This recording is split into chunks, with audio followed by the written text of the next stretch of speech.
kolo jan be kurana kono akacha la yastakilifana abetu le do nyona kata kuma de do me tuku le do nyona kata ya fama fasta yake hum Allah wa huwa samiul alim ya fama oto ino kefu be kurana kono suratul kahf la ayinu sinu khafu hamim ayinu sinu khafu numbe kolo jawni mun kolo janta harame kolo jan ka fedo abrégé ya fam o kolo jan na jina to ko bala komi ala to ko bala nganga te moka kolo jan mbe do na ngande kolo jan baralay mbe do na sona nyo fi mbe la makana jagada do ah karamo ke mba don ne dal ne afo ya bol ma fe ko ni o ma to nyina ngadu ko ne o ti ade bol ma fe ko ni anu nga moto do sita si manga ko manga ta dai la ka do ble moto nan ti saka shi ngale ko no wala makana jagada mor mi mono dondoro e ga du fa bol ma fe la ti halna folo mo ma ke su igu du fa so la so de ko folo bol ma fe mais c'est ça so pero so ben veo o ben ve nga sisa de bi moto ni mobili o joro te sore ga so la makana jagada de ko ke hali chini ne be kolo jan do ngane ko nganga o den kere mina kolo jan ango den kere fe odumana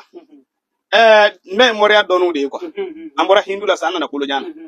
hindu tigi ulle be kawati muci me kolo jan baranu est-ce que karabali ko la ulle nyona ka do kolo jan barala nu mo me kolo jan do akenya ko ga do akenya ko ga do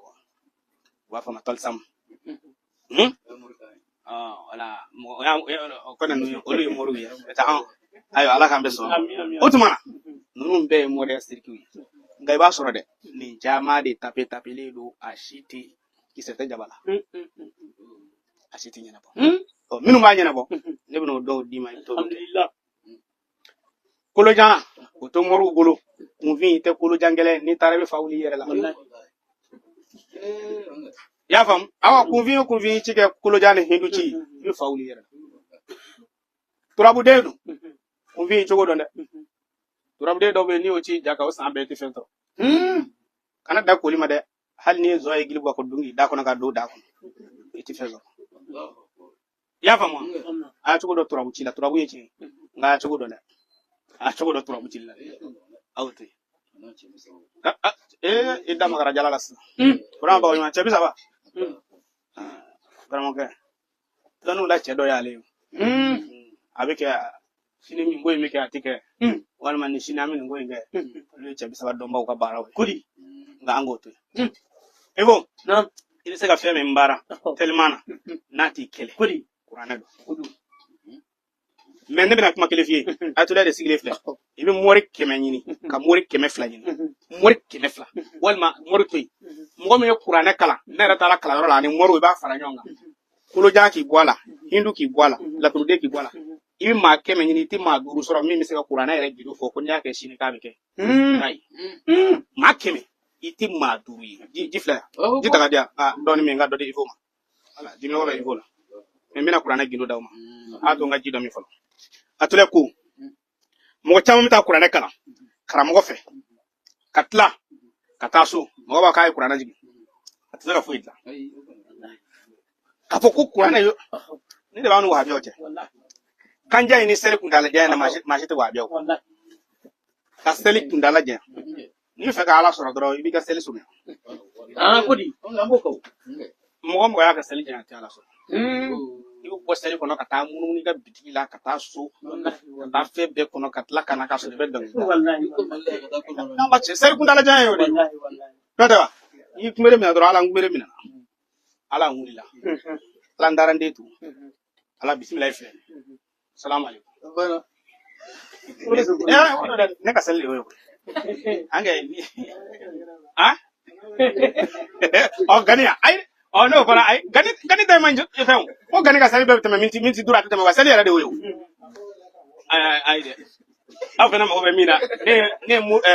sanani muro bla ku ga sali wallahi ko sanani muro ka sali ne bina do kuljila mina do kuljila ne do kuljila ko mina ne tla sana la ilaha dakala ya sabe ko asa bina kuljila de nga furata ka ngo do ka sali do na na so nun tara sel da sel ne sel surmani kadiya sanga au bina tay botere ka sel surmani kadiya sanga kakek fa ya rabi matu gazi bani muri hamatan mut abana nugo bismillahirrahmanirrahim alhamdulillah rabbil alamin dal muri hamatan muri Allah fena ko tele ala ka mbe salama tele surmani muri hamatan yo ko tele nga kakek sa foka mo ko nyine fo tabara dole ibado prostate be do la fo ka selji be ni ka cien ala selte de to ko nyini do wa iba almami kanjala ni fo fe lege sele fanan la dara ti parce que lu kala ti bangi mugo bu kala nga kama mi naga misiri almami ya boshi ka duma fitri ni safo ni fadiri be almamu joro boshi la no eta sele fana sella ti ye kon o mana ya hakili to yoro ala ka mbe so mana ifo anga dalu kono anga ka baro doni ke mo fe ko uka bigi uta uka telephone bla enregistrer mo la igodi ayeta gote sa esi meno korea sigata la opere ba tele la kama ala ka mbe so ko ibare cheko ka anemi no bi fire ke kilina o to ka fama oni aka dalu nunu yeche na aka dalu nunu yeche muna ikemeta ya fama na yo fo afilila alaka nema do to ko arhaman akurata ki islamia akurata ki kafir je hina tigi je hina sirda islamia la sirda kafir ala no ni makanga ke wati islamia ni kanga ke wati fi ero ale ka alabatu sanga ale ka alabatu wati be ale ko yaga na bro yaga na style me hali mi goro mi baga misla abto nyini kire chawbulo wal ma yahudiya bulo usmana fa ka fam abina yoro bi fenaka ako kuno asro ka segere nu kolu dibato ibi ke fe muna ale ma ke fe muna che ma ke fe aya je mani baka fa yambe wala ama fa yana ya fama ko ayaje nima misala do dima sasa ngone mo do be no doni rere de bala abi talu rere dima mais gasegete wala bado ala ka deme di kafole du fen mun afare ka baraka wallahi nga kwa kan lame nam yana ne ka nyoy to ne samedi dama samedi kone ni samedi di chema me nya nzara ala la folo nya fa ngo ni ala manga jonya jonga samedi 10h ay tule bi fara chewka jami mo bi mara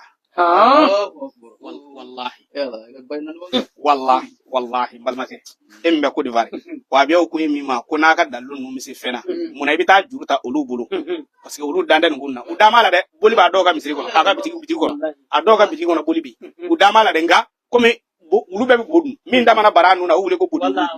mana amnu mi ta on yor la kereka awde to do men nyen laydu dima ma fo ala nyina ma Allahu samad nzeme ne ko alala mba fi nkalena alala samedi 10h samedi le 26 4 mois à partir de 10h atle bi fara je chewga mu bi je fara nyonga